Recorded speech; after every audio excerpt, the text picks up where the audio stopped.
Mga kapuso, huwag agad maniniwala kapag may natatanggap na text o email na nagsasabing nanalo kayo ng premyo o kaya'y may kaanak kayo nangangailangan ng tulong.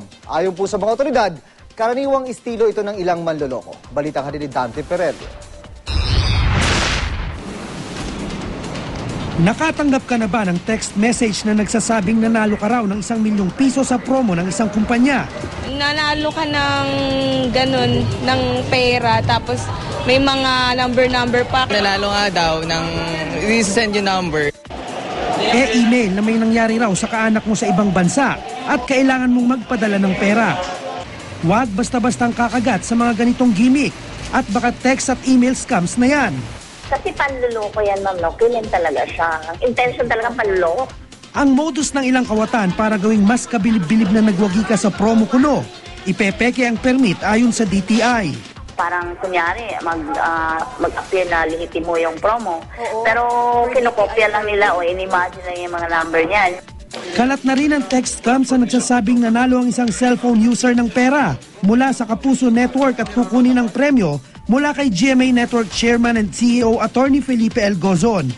Wala pong ipinapadalang ganitong text message ang GMA Network. Meron ding idinadawit pa ang Kapuso Foundation. Hindi naman binibigyan ng permit yung sales promo yung mga foundation. Kasi ang sales promo permit ay binibigay yun sa sales promotion campaign ng isang kumpanya na nag-engage into business.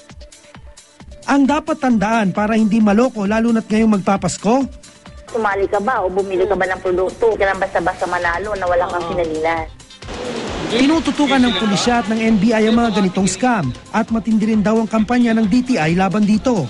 May pantapat din ang mga ahensya ng gobyerno para matunto ng may pakana ng high-tech na scam. Meron pong investigasyon na nagaganap dyan. Tulad po dito sa pag-text, alam po natin using the global positioning system. Kung email naman po, yung IP address. Dati ho, nagkakaroon ng investigasyon dyan ng NBI na ano ho nila, na-trace yung IP address somewhere in Nigeria yung iba. Kung kaduda-duda raw ang mga natatanggap niyong text o email, ipagbigay alam sa tanggapan ng DTI para sa kaukulang investigasyon o kaya'y mag-log on sa kanilang website. Dante Perelio, GMA News.